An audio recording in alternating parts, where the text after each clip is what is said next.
ومناسبة سهر سرا لوسو أغاسيمي ويكو قلن جبنيين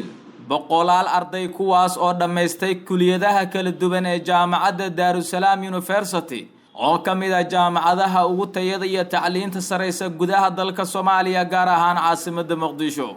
munaasabada oo ahayd mid seher sara loo soo agaasimay ayaa waxa ka soo qayb galay xildhibaanada baarlamaanka Soomaaliya labada gole iyo waliba wasiiro qaar kamida maamulada degmooyinka gobolka Banaadir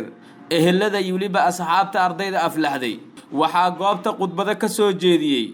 mas'uuliyiintii ka soo qayb galay qaar kamida ardaydii kuwaas oo looga hadlayay ahmiyadda waxbarashada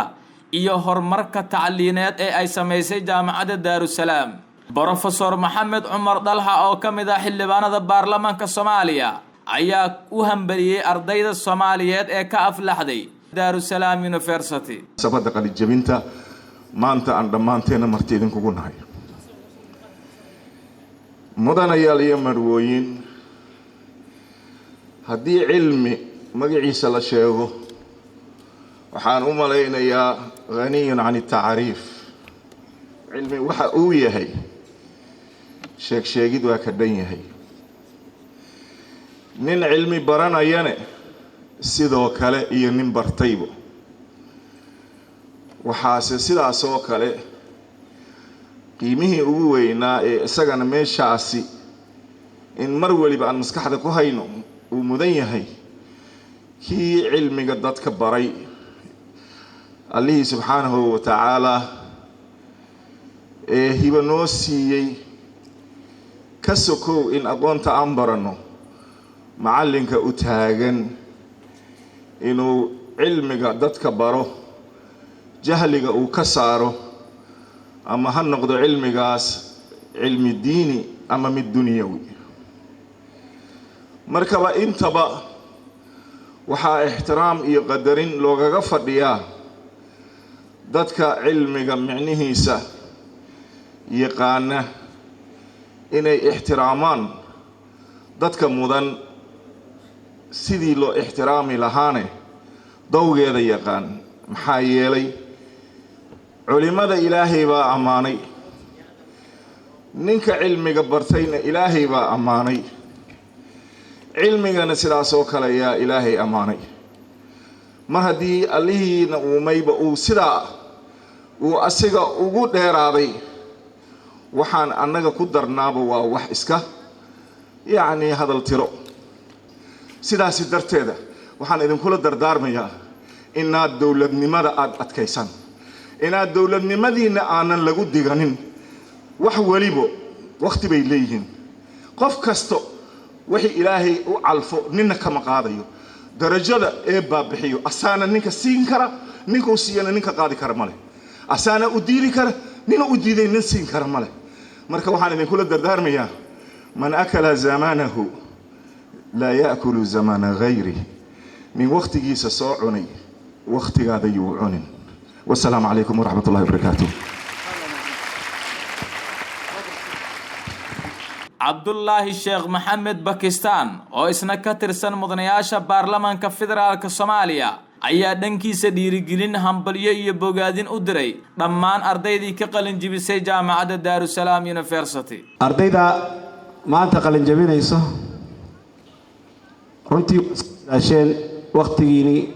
badnaa oo qiimaha badnaa ayaad bixiseen kulliyada kala duwan aad ka soo baxdeen haday dhaqaale yihiin haday engineering yihiin haday caafimaad tahay haddii kulliyada sharciga tahay qaybo badan aad soo jirtaan ardaygu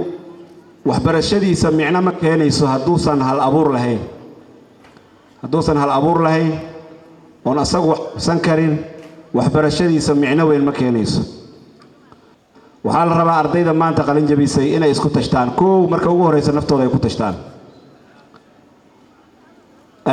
hal abuur la yimaadaan wadan waxaa hormariya dadka wax bartay ayaa hormariya oo ku qayb ka tihiin waa inaad marka la timaadaan hal abuur yani aad ku hormarin lahaydeen ood ka qayb qaadataan horumarkiisa ka qayb qaadataan nabadiisa ka qayb qaadataan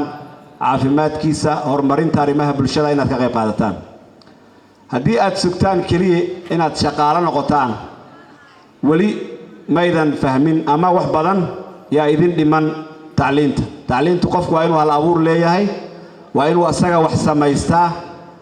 waa in gurub la isugu xirmaa waa in tacliinta hore loo wadaa waa in qofka asaga marka ugu horeyso kalsooni naftiisa uu qabo oo wuxuu bartay horumariyo kadibna bulshadiisa ku anfaco. ugu dambeyn khudbadihii goobta iyo hadal jeedinta waxaa soo gunaanuday ustaad maxamed cabdullaahi maxamed jiizaani oo ku hadlayay afka maamulka guud ee jaamacadda Daarusalaam University. waxaan u hambaleynayaa ardayda qalin jabisay oo ka qalin jabisay jaamacadda Daarusalaam waxaan leeyahay hambalyo dhammaantiin kulliyadaha iyo fakultiyada kala duwan inta ka soo qaybgali weysana waa u cudur daareynaa waxaan ku faraxsanahay tiyaatarka qaranka oo mar dhow la dhisay oo mar hore ugu dambeysay in barnaamij lagu qabto in maanta xafladiina nagu qabanno intaasna waa juhdi badan annaga iyo mas'uuliyiinta kala duwan aan soo bixinay marka waxaan leeyahay hambalyo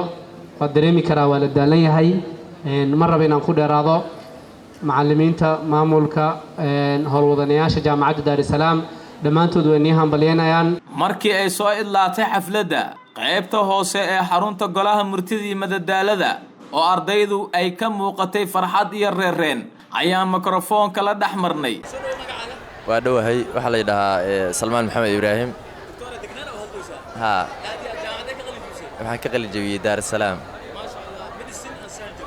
batch medicine and surgery 6 sano aan qaadanay wallahi waxyaalo badan baa bedeli karnaa insha Allah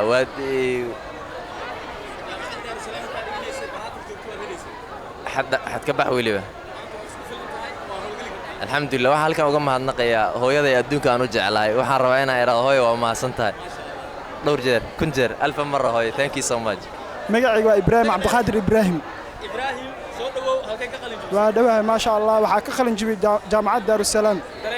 dareenkayga aad iyo aad maanta hadalkayga hataa hadal saxsan ma waa isku khaldaya business connect waxaan ku leenahay congratulations hambalyo adigna sidoo kale hambalyo intee rajaynaysaa waxbarashada ma sha Allah meesha ugu sarreeyay qof binaadan uu rajeeyo inuu gaaro ayaa rajaynaya insha Allah ma sha Allah guuleysaan ku leenahay soo dhawow business connect BCTV waa dhawahay walaalkeen magacayga Raxmo Cumar Ibraahim aad u faraxsanahay maanta maadaama aan ka qalin jibinayo jaamacadda Daarusalaam anigoo ah maamo